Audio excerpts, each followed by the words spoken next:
Bon mon gars, c'est dans ce cadre absolument magnifique. Regarde-moi ce paysage de fou, la montagne derrière, les sapins autour de moi.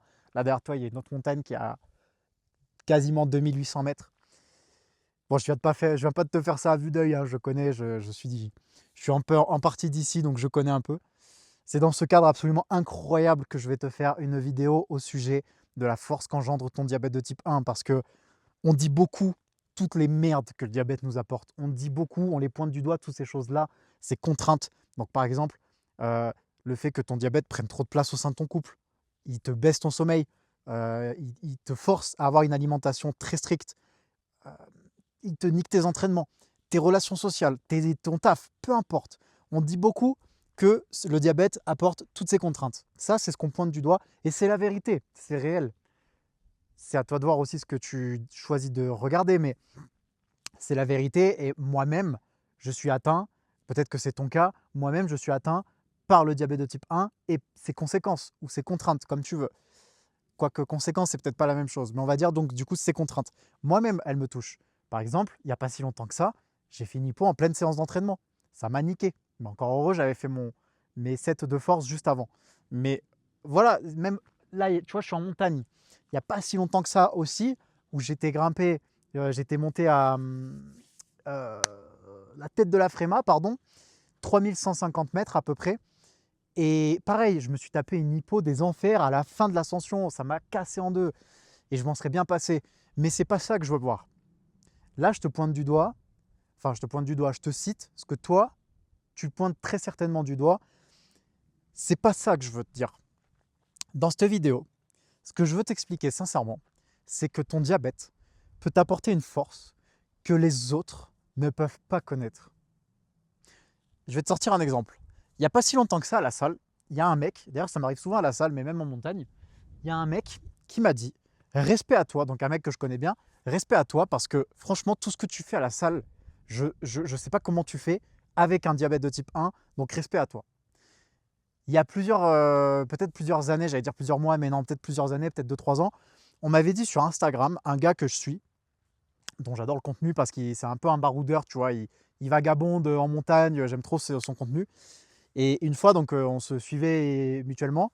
Et une fois, en fait, j'avais fait une story donc, sur mon compte privé à propos du diabète. Et il m'avait répondu, il m'avait dit attends, mec, t'es diabétique? Donc, j'ai dit oui. Il me dit mec, j'ai beaucoup plus de respect d'un coup pour toi de savoir que tu fais tous ces trucs-là en montagne alors que tu as un diabète. Je pense que tu vois où je veux en venir. Ce que ces mecs-là m'ont dit, moi-même, sincèrement, frérot, je te le dis, je suis hyper fier de toi et respect à toi si tu fais des trucs que la moyenne, voire même la plupart des gens ne font pas. Par exemple, aller t'entraîner assidûment, voire pour un objectif précis. Pas juste aller t'entraîner pour avoir des gros muscles, tu vois, ou juste entretenir. Non, non, aller t'entraîner comme moi je fais pour gagner de la force. Potentiellement participer à des compétitions. Tu te dis, c'est l'élite qui participe aux compétitions. Peut-être même, moi je te parle des compétitions régionales, voire nationales, voire internationales. C'est mon but. Alors j'ai des blessures, j'ai plein de trucs. Ça, c'est un autre sujet. Et du coup, toutes ces choses-là me ralentissent, mais c'est un autre sujet. Mais ce que je veux dire, c'est que c'est ce que je vise. Alors que pourtant, j'ai un diabète de type 1. Donc si c'est ton cas, mec, respect à toi. Va te voir dans le miroir là, maintenant, et dis-toi que tu es fier de toi, putain de merde. Et si c'est pas ton cas, t'inquiète pas, tu es sur la bonne vidéo pour qu'on change les choses. Donc, cette force dont je te parle, putain, là, tu vois, il n'y a plus de soleil, mon gars. Ça y est, d'un coup, il fait froid. Mais vas-y, Nick, j'ai la veste, je vais pas la sortir. Je vais finir la vidéo en débardeur, il n'y a pas de souci. Donc, la force que le diabète peut t'apporter, c'est là que je veux en venir. Tu ne te rends pas compte à quel point, toi en tant qu'homme, d'ailleurs ça concerne également les femmes, mais je m'adresse aux hommes sur cette chaîne YouTube, tu peux devenir un monstre grâce à ton diabète. Qu'est-ce que je veux dire par là? Je vais te prendre mon cas et ensuite on va parler du tien. Moi, jusqu'à mes 18 ans, je te le dis sincèrement, j'étais une salope. Sur le plan sportif, sur le plan même en général, sur le plan dev perso, sur mon état d'esprit, peu importe, j'étais une salope. Je ne ressemblais à rien, je ne faisais pas de sport, j'avais aucun niveau, j'étais une merde de partout, j'étais une salope. Jusqu'au jour Donc je te disais frérot que j'étais une salope. En fait le téléphone, le trépied il est tombé. Là le vent il est en train de se lever bien fort. Je t'avoue qu'il fait bien froid. Et je crois que c'est arrivé au moment où je t'ai dit que j'étais une salope, ça n'a pas dû lui plaire. Mais bref, donc je te disais jusqu'à cet âge-là j'étais une salope. Jusqu'au jour où j'ai compris que j'ai eu le déclic, j'en ai eu plein le cul de ressembler à rien et de paraître pour rien du tout aux yeux des autres. Et donc du coup, coup de pied au cul, je suis venu ici même. Ici, on est à la station de Puy-Saint-Vincent dans le 05. Enfin, je suis sur le hauteur là. Et je suis venu ici parce que tous les étés, je venais ici avec ma famille. Et quand je venais, c'était juste pour gambader, faire le con. Et j'ai décidé de venir ici, mon gars, et de changer les choses. Là, par là-bas, là, derrière, tu le verras pas, là, c'est rien que je te montre, il est caché derrière l'espèce de crête là. Il y a un sommet qui s'appelle la Pointe de l'Aiglière. C'est le sommet qui est juste ici, ok? Sur mon tatouage. C'est le premier 3000 que j'ai décidé de gravir. C'était du coup en 2018, il y a 8 ans. Donc à mes 18 ans. Il y a la Pointe de l'Aiglière qui est au-dessus de Narérou, qui est un petit vallon pas très loin de la station dans laquelle je me trouve. Et c'est un sommet qui est quand même assez difficile à gravir, surtout quand c'est ton premier 3000 ou même ton premier sommet sérieux. Et j'ai décidé de me foutre un coup de pied au cul et de me prouver à moi-même que j'étais pas une salope. Et c'est ce que j'ai fait. Je suis parti cet été-là. Donc pareil, c'était en août là. Comme actuellement, c'était en août. Je suis parti gravir le sommet tout seul, ce que j'avais jamais fait, hein. Randonnée tout seul, je l'avais encore jamais fait.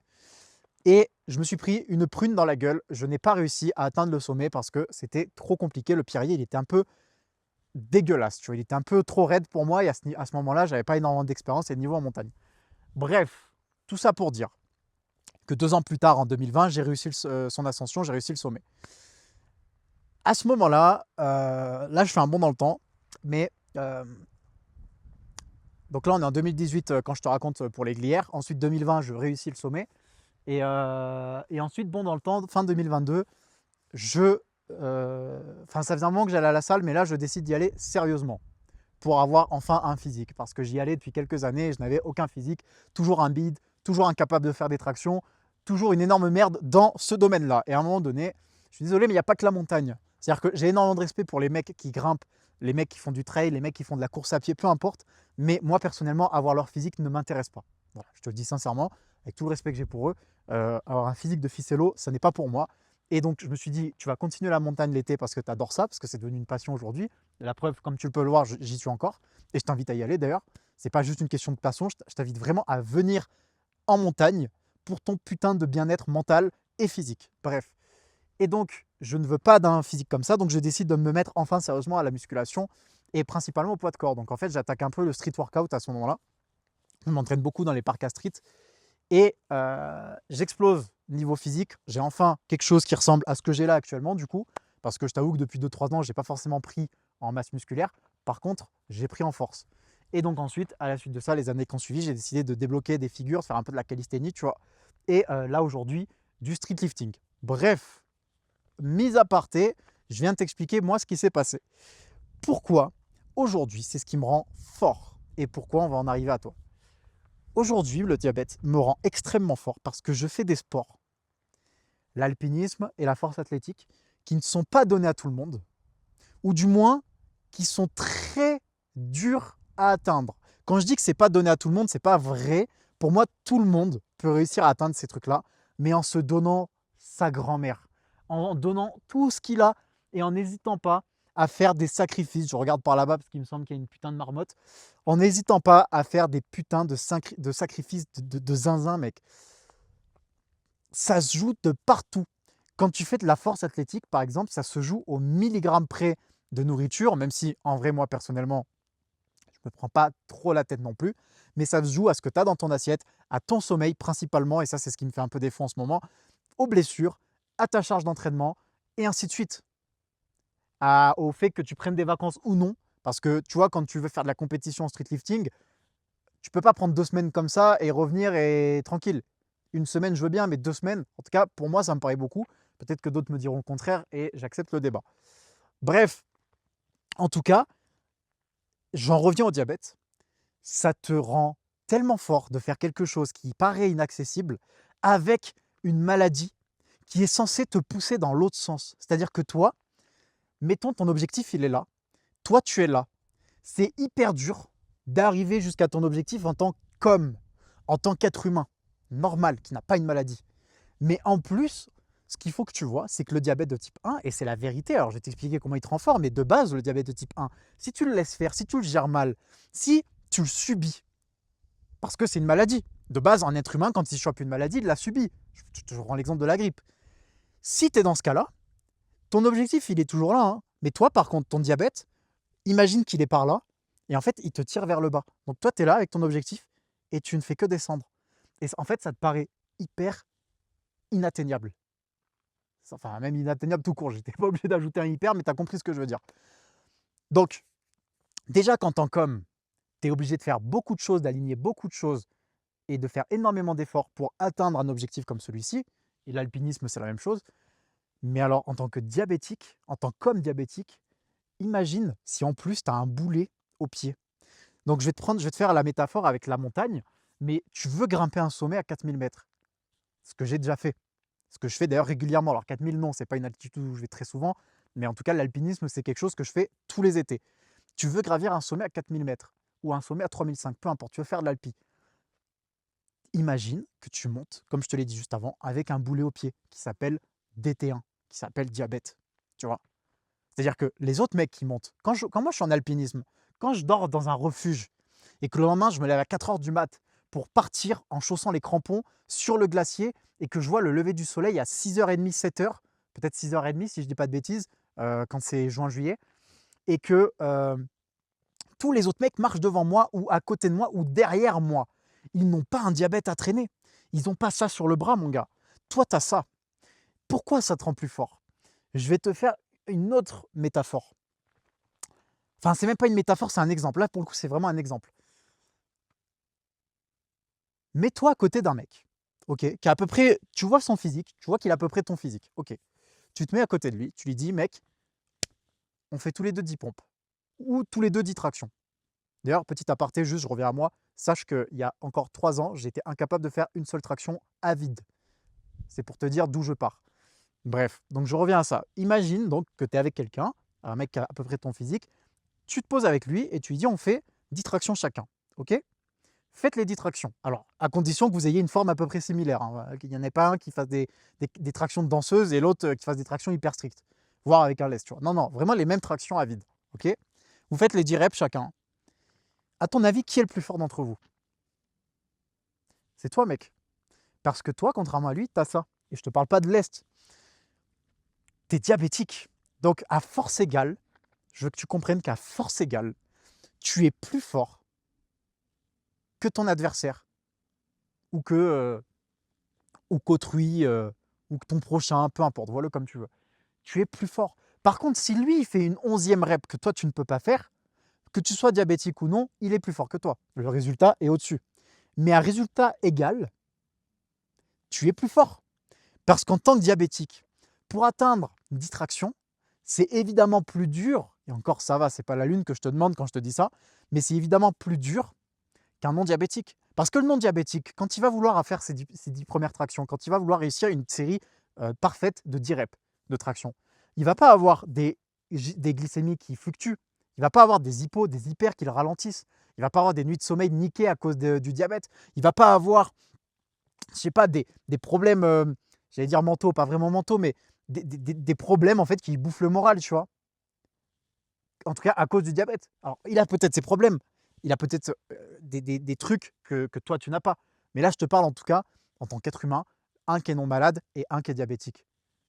Tu vois? Et moi, je te le dis sincèrement, mec, je vais à la salle de sport 6 fois par semaine. Je les vois, les mecs. Il y en a très peu qui ont une maladie ou un handicap ou autre. Il faut arrêter avec ça. Et c'est même pas, mec, c'est même pas pour être arrogant ou pour vouloir écraser les autres que je vais te dire ce que je vais te dire là, mais je me sens tellement au-dessus. Mec, quand j'arrive à la salle et que je fais des muscle-up, et mes muscle-up, ils sont stricts. Si tu me suis sur Instagram, tu as vu la gueule de mes muscle-up. Et quand j'arrive et que je fais ça et qu'il n'y en a aucun dans cette putain de salle qui est capable de les faire, ça me rend ouf, mais dans le bon sens. Je ne suis pas en mode je critique ceux qui n'arrivent pas à le faire, je ne suis pas en mode je les écrase comme des fourmis, pas du tout. Mais je suis en mode putain, mais je suis tellement fier de moi, mec. C'est incroyable. Donc voilà pourquoi ton diabète doit te rendre fort. À force égale, tu es plus fort que ton prochain, que le mec qui fait la même chose que toi. Tu es plus fort, c'est tout. Parce que tu as un handicap, tu as une maladie qui vient te freiner. Et toi, ton boulot, c'est d'être suffisamment fort pour ne pas te laisser ralentir par la maladie, mais au contraire t'en servir pour qu'elle te propulse encore plus vite, qu'elle te motive, qu'elle te serve de fuel, de moteur pour que tu ailles encore plus vite que les autres. Il y a des mecs qui ont des meilleurs physiques que moi à la salle, qui n'ont rien en termes de problèmes de santé. C'est des mecs que je connais, hein. Je parle en connaissance de cause, et qui sont incapables de faire 3 muscle-up stricts alors qu'ils essayent de temps en temps de les faire. Ils essayent de temps en temps. Sauf que moi, mec, quand j'ai appris le muscle-up, je n'ai pas lâché le morceau pendant 1 an. Je faisais ça quasiment tous les jours et je faisais ça intelligemment. Et c'est pas, en soi, c'est pas parce que j'étais diabétique, c'est parce que je voulais le muscle-up et je voulais accéder au street lifting. C'est pas en soi parce que je suis diabétique. Mais ça me motive encore plus de me dire putain, mais mec, je fais des MU, je fais des tractions lestées, je fais des pompes lestées et j'ai ça sur le bras. Et t'inquiète pas, les jambes, je les fais. D'ailleurs, tu peux le voir, je suis en Flytex. C'est pas du tout une sponsor que je vais leur faire ou quoi. Mais là, ça me fait du bien en montagne, vu que, comme je te l'ai dit en début de vidéo, j'ai pas mal de blessures. Mais bref, et c'est pas les jambes qui manquent. Alors là, actuellement, le squat, oui, j'ai beaucoup, comment dire, ralenti sur le squat. Mais séance jambes, c'est une boucherie, frérot. C'est une boucherie, mes séances jambes. Et là, je peux te garantir que le fait que ce soit une boucherie, quand je grimpe, je me sens direct mieux au niveau des jambes. C'est incroyable. Donc, en tout cas, mec, je veux que cette vidéo te serve. Si tu es perdu, si tu ne sais pas où tu vas avec ton diabète, juste dis-toi déjà que c'est une putain de force. C'est une putain d'opportunité que l'univers t'a mis sur ta route. Avance avec ça. Avance avec cette maladie. Sois fier de la porter et de faire ce que tu fais en la portant. C'est tout. Si tu es bloqué dans des putains de paradigmes, si tu es bloqué dans des putains de cercles vicieux à cause de ton diabète et que tu ne sais pas comment en sortir, que tu ne sais pas comment prendre de la masse, que tu ne sais pas comment évoluer et sortir de, comme je te disais, de ce cercle vicieux dans lequel tu subis ta maladie, tu as mes liens en bio, tu peux prendre un appel avec moi, mec. Et évidemment que ça ne sera pas gratuit au deuxième appel. L'idée, ce sera de te closer, que je puisse réellement t'accompagner. Mon accompagnement n'est pas gratuit, je te le dis cash. L'idée, c'est de t'accompagner et en 3 mois, frérot, de faire de toi un monstre avec ton diabète. C'est tout. C'est juste ça. Mais le premier appel, tu peux le prendre. Évidemment, il est gratuit. Et c'est pour voir si je peux réellement t'aider ou pas. Si ça ne matche pas, si je vois que je ne peux pas réellement t'aider ou que je vois que tu as un sgeg, on n'ira pas plus loin et ton portefeuille restera bien sagement rangé. T'inquiète pas pour toi. Sur ce, mec, tu as mes liens en bio, comme je te l'ai dit, la newsletter et le Instagram. Je t'invite à me suivre là-dessus aussi. Sur ce, ciao, mec, et va marcher en montagne, putain.